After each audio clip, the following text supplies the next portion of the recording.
We are delighted that you're joining us for another podcast of Wake Up Aligned, and it is the podcast for chiropractors, where we get to talk about chiropractic lifestyle, and topics of interest.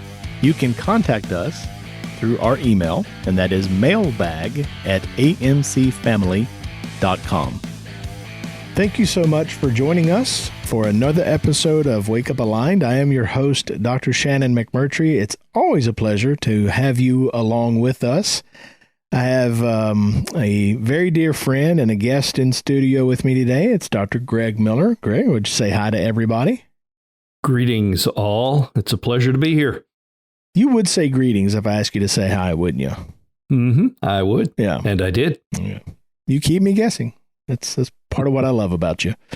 Dr. Greg is joining me for a conversation on something that is extremely important in the relationship that you want to develop with your patients. Now, there's some assumptions about that relationship and the importance of that relationship on our end. And I want to get those out of the way first, Greg, if you don't mind. I want to kind of set the stage and set the framework for what the ground we hope to cover today. But assumption number one is you are a health care provider, not a pain manager as a chiropractor. If you're listening to this, then my assumption about you is that you want to provide the best health care you can to your patients, and you are not solely motivated or only believing in the pain management side of what chiropractic can do for people. Assumption number two is you want to provide the highest quality care you can to your patients. It's not about the quickest care or the path of least resistance or what's necessarily the most convenient for your patients. It's about what they need, no more, no less. And you make those recommendations knowing in your heart that if it was your family member, you would have recommended the same, right? And that's quality. Another assumption is that you hope to have a long-term relationship with this person, that your greatest joy is not seeing them recover from their symptoms, but it is seeing them express optimum health and reach a point where they are sustaining and improving on the good results that they achieved. I'm talking about wellness and maintenance. And those checkups that we know are so critical and so important for people to really express their health to the best of their ability. So those are the assumptions that we're bringing to the table. And now that those assumptions are out of the bag, I want to talk about something that we in our company called the need behind the need. Now, you don't have to call it that. That's our phrase. And it, basically means what is this individual's motivation to get the help that they need? And if you don't understand that, there is a person sitting across from you with a problem, and that problem is in some cases not the motivator, that there is a motivator that goes much deeper and much broader and maybe even much scarier than the problem itself, then you're missing the boat. You're missing the boat on what that relationship needs. As a provider, you need to understand those patients. That is one of the most important, critical first steps to establish is, Greg Miller, I understand what you're saying. I understand what you're describing. I've seen this many, many times. We've gotten great results. I understand why you're concerned about it. I understand what you're worried about. See, when Greg is affirmed that I understand him, his situation, his problems, his concerns, he can trust in me more. He trusts that I am the right person for him. And I need to understand him. Here's what's great, Dr. Greg, here's what's great about the chiropractor. Once the chiropractor realizes how serious this issue is and the consequences that this person is facing in the future, the more profound those consequences are, the harder the chiropractor works. Isn't that true? No, I mean, you've had them in your office. Yeah, you've had them in your office just as much as I have, but the people who are suicidal, the marriages that are about to crumble, the folks who have been here and there and had this surgery and that procedure and whatever, and now they've been brushed aside like yesterday's garbage, and nobody else is willing to do anything for them.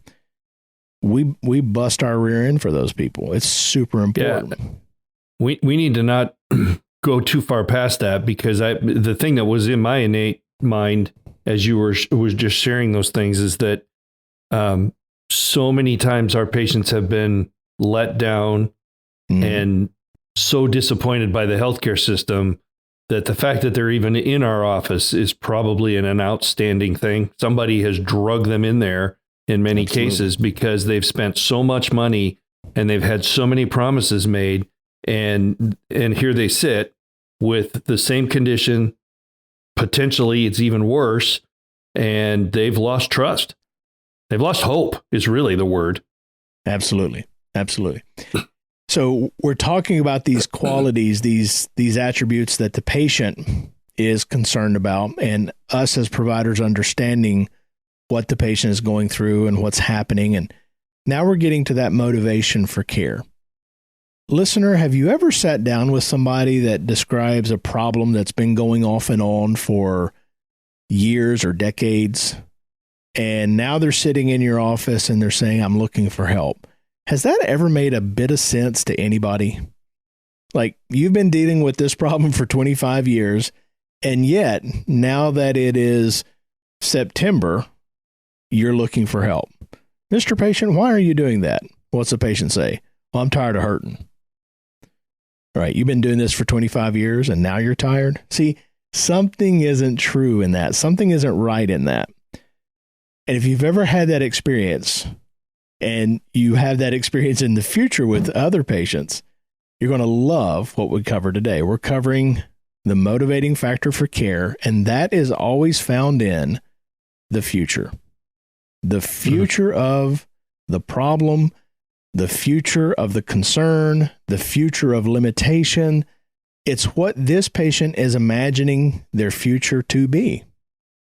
That's where their commitment is. That's where their value is. That's where their concern is. That's where the relative cost is for this patient, right?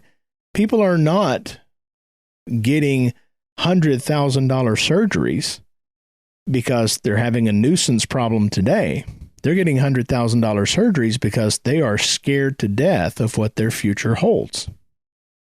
And we're talking about things like their job.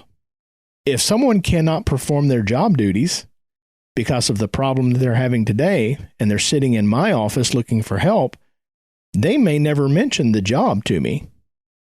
And if I don't ask, I may never fully understand that that is part of their decision process on getting the help. Dr. Greg, I spoke with a doctor recently who had an airline pilot with headaches, migraines, and they were so prevalent, so persistent, that this pilot was in danger of losing his pilot's position. He was going to be let go from a major carrier. Now, I don't know what a pilot makes, but I suspect it's a pretty good chunk of money. So this chiropractor that's working with this pilot's issues, yeah, you want to adjust the subluxation. You want to help them with the symptoms. But this pilot has a job that's in jeopardy as well. You see Medicare folks with independence, right? They want to make sure that they can take care of themselves, not be a burden on others. The point is, listener, that the future of the problem is as important for you to know and understand as the problem is today. And Dr. Greg is a great walking, talking example of that.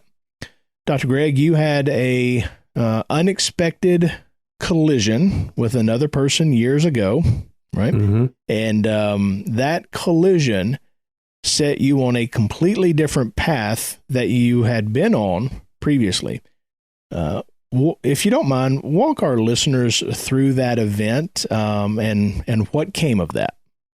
Sure. So 2014, I believe it was, I don't even remember. I thought I would never forget that date, but I think it was early December in 2014. I was coming home from the office over lunch, and I stopped at a stop sign in the car, or a stoplight, and the college student that was driving behind me on her phone texting did not stop. Ultimate outcome of that is both shoulders were torn up, exact same injury as it turns out in both shoulders. First surgery was in February, 6 months later, second surgery. And it absolutely changed the course, because as a Gunstead doctor, the chiropractic care that I delivered is very, very quick thrust, very deep adjustments, and my orthopedic, and we battled it out back and forth, and there was no way he was going to let me go back to doing what I was doing before, because he said, I can, if you tear this, I can't go back in and fix it again. This is a one-time fix. You're done. And if you do it again, you're going to have significant consequences from making that decision. So I'm in a situation where it's interesting. I mean, there's so many different directions we could go with this, but ultimately, all three of my boys were graduating. My oldest son was graduating from college. My middle son, who, a lot of you folks know who Kate is, but he's my Down syndrome boy. He was actually graduating from high school. And then my younger son was graduating from high school. So we were it's just interesting how God times things, when you step back and look at it. But they were all moving into a different, time in their lives. So we ended up having this opportunity to leave what we thought was going to be our forever home in Nebraska and move from Nebraska to Florida and become more involved with this AMC Now Aligned opportunity. And we did that.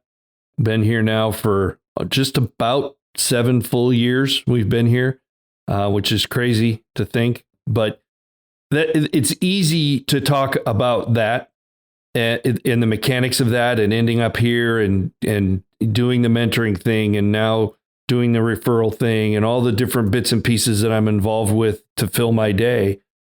What's not easy to talk about is how so dramatically changing who I thought I was, which is a healer, a chiropractor.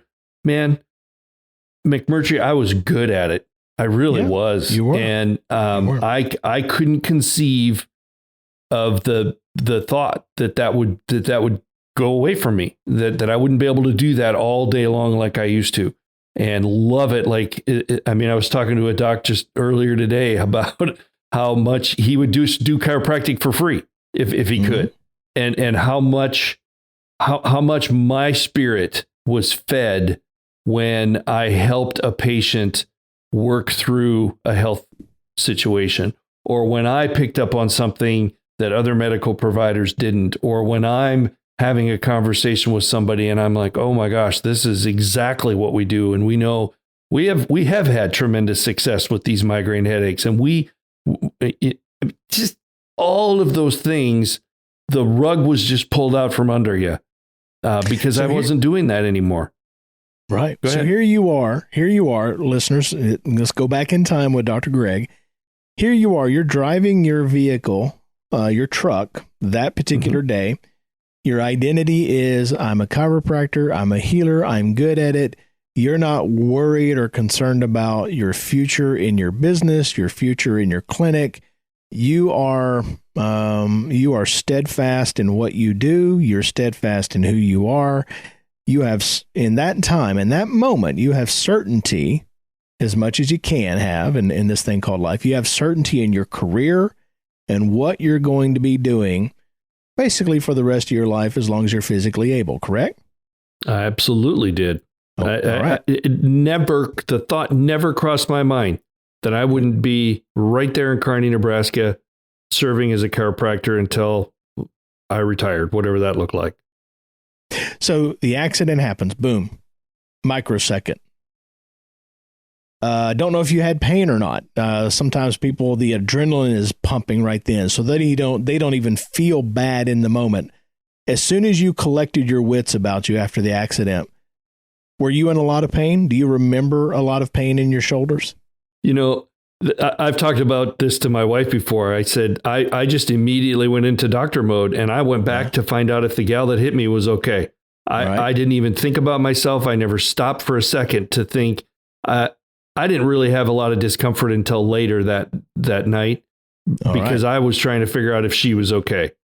All right, very good. So you went into doctor mode. You went into Good Samaritan mode. You checked on her. She's at fault, but in that moment, you default to who you are, which is a healer, a helper, whatever. Adrenaline's pumping. You're not aware of your own physical condition or problems. And you said as the day went on or as it went into the night, then you started to hurt, correct? Yeah. Yep. All right. So if you're like everybody else, you do some things to try to alleviate the pain, ice, heat, NSAIDs, whatever it may be, chiropractic tends. You started working on the pain of the shoulders. I'm assuming both of them were hurting equally, correct? They were both hurting. Yeah. Mm-hmm. Yeah. At some point, Dr. Greg, that shoulder pain developed. And at some point, you started to think about, what if I can't adjust anymore? I don't know when it happened, but that conversation happened inside of your head, inside of your spirit, inside of your heart. Do you remember when that happened? Do you remember the first time you thought, if my shoulders are screwed up, I may not be able to practice anymore? Yeah, I do. And it's further down the line than you think it is. It was after the second surgery, because all the way through the recovery and the rehab for the first surgery, the PT was, and I did everything I was supposed to do. I was a really good patient because I understand the importance of that. And then had the second surgery, which, by the way, that was one of the hardest things I've ever had to do, was to pull up to that surgery center at 3:00 in the morning or whatever it was and go back in. Because the first time I was pretty ignorant. Second time, the whole different story there, because I knew what was coming. But it was toward the end of the recovery of the second surgery. So it was almost a year later after that actual accident that I started to have thoughts that, wait a minute, this might be a career-ending injury, because I had been led to believe all along, because we were talking about it. I talked to the surgeon about it. I'm like, I am ready to get back into practice, and never said anything until we got to the end of the recovery of my left shoulder, and then all of a sudden the conversation changed, and I started to realize, wait a minute, this is something that he's not going to let me go back and do. So in that moment, when you have that thought of, what if I can't go back into my identity, my career, the thing that I know I'm good at, you have to have an emotional toll. There's got to be an emotional component with your identity in the balance with how you have crafted your whole, like, the pride that you have and the job that you do and what you're able to do for patients, whatever. And that emotional toll typically spills over into family members. Like, we're short and grumpy with the people around us, and we're having our own stress journey inside of our head. Were you dealing with an emotional toll of that identity and that career? Yes. And as we're talking about this, it's probably a really, really good thing. And maybe it was intentional on his part that he didn't let me have that conversation until I was at the end of my recovery, because that was a dark time in itself. Just sure. You can't do anything. You can't, I wasn't providing care for anybody. It was just a hard time, that recovery. Had I known then that I wasn't going to be able to go back, I mean, he probably could sense it. I hadn't really ever thought about that before, but that's probably, I mean, that's just real. That's a reality. I still struggle with on coaching calls. My doctors don't know it. At least I don't think they know it. But every once in a while, we will have a coaching call that starts with, I need to hear a chiropractic success story. Your coach needs a story today. And I don't do that with everybody. I just do it on occasion because I need my chiropractic soul needs to hear a success story because I'm not living them all day long, day in and day out. And I don't know if I'm specifically answering your question other than it hasn't stopped yet. The reality of that. See, folks, Dr. Greg went through fear of the future, fear of what will become of me, what will become of what I have known and what I love, and what will I do, and how will I support my family. And there's a cascade of emotions and questions that come once your brain starts going there. Greg, I don't know if you recall, but years ago I had what I describe as a seizure event, right? And I have never had any type of seizure event in my life. And it just so happened at that time at the place where we church and worship, there were 2 other people going through brain cancer issues and treatment. Wow. So I have a seizure. I'm actually on a coaching call, and I have a seizure right then and there on the mentoring call.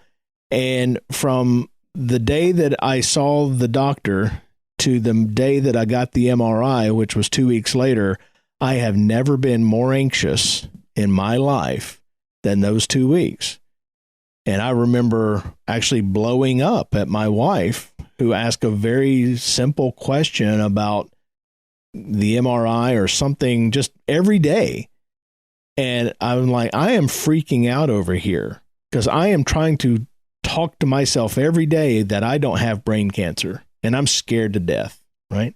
It's the fear of the unknown. It's the uncertainty. It's the future was where my head was at. It's where your head is at. It's where our identity is, our value. And that's what I want our doctors, that's what I want our listeners to know right now. The pain and the condition and the problem that's sitting across from them inside of this human body is not nearly as important as where this person is headed in their future. Okay? So, Dr. Greg, let's talk about comparative costs. Comparative costs. With your surgeries, your meds, your follow-ups, your therapies, even if insurance or personal injury or whatever paid for it, what would you estimate the total cost of all of that procedure to keep your shoulders attached to your body was? Between the 2 surgeries, and we're not even going to talk about time out of the office. I mean, there's no income coming in. Surgeries. Just the surgeries, 175. Okay, $175,000. Yep. Okay. If it were possible for you to go back in time and put some amount of money on the table that keeps you engaged as a chiropractor adjusting patients via Gonstead technique with no changes, no alterations, no limitations, like this cup has passed from you. Yes, you had an accident, but this money that you're plopping down on the table will keep you going in your career for as long as you want to. How much money would you have put down on the table to keep everything that you had, to retain everything that you have, quote unquote, lost from the surgeries? I'm not sure there's a number. It double, triple, quadruple what it cost me. Those, yeah. I desperately miss that Greg Miller now. And please understand. I mean, sure. There's a new identity. There have been some wonderful things that have happened because we're here and God works in that. But if the scenario that you're talking about, that would be 6 or 7 zeros behind it easily. All right. Proof positive right there that the value for Dr. Greg was found in the future, and what he could have saved himself from, what he could have prevented or retained about his life was far more valuable than fixing the problem. And it is true for him. It's true for me when I was having my seizure event and had all that uncertainty. By the way, for those of you who are interested, I did have an MRI on my brain. Yes, I do have a brain, and there are no masses or lesions, but some people are actually surprised to hear that I do have a functioning brain up there. And this is true for every patient that sits down in a chiropractor's office. The nature of your position as a chiropractor is, by far, most of the patients that sit down in your office asking for help have already crafted a future version of themselves that they're trying desperately to avoid. They might pay you $500 to fix their migraines. They might pay you $5,000 to fix their sciatica, but they would pay you exponentially more to give them certainty of their future and stay engaged with their life, their family, their hobbies, their work, all those things that they wrap up as identity for themselves. And I want everybody to know it and realize it. Now, there's a secret here that I can't share with you. And the secret is, well, it starts with this. Your patients will minimize in that moment. That's what they do. It's clockwork. It's guaranteed. It's predictable. You ask them about that scary future, they're going to minimize. There's a psychological reason for that I can't share with you here. And there are ways to get past that dodge or that response. I also can't share that with you here. If you need that, you better call AMC Aligned or send an email and say, I need to know what you know. But you're sitting down with them and you're going to have a conversation about their future, and that future is far more valuable. They will commit to more to get the future certainty in play than they will to get their problem of today addressed or fixed. I see you over there nodding your head, Dr. Greg. You got something you want to add to that?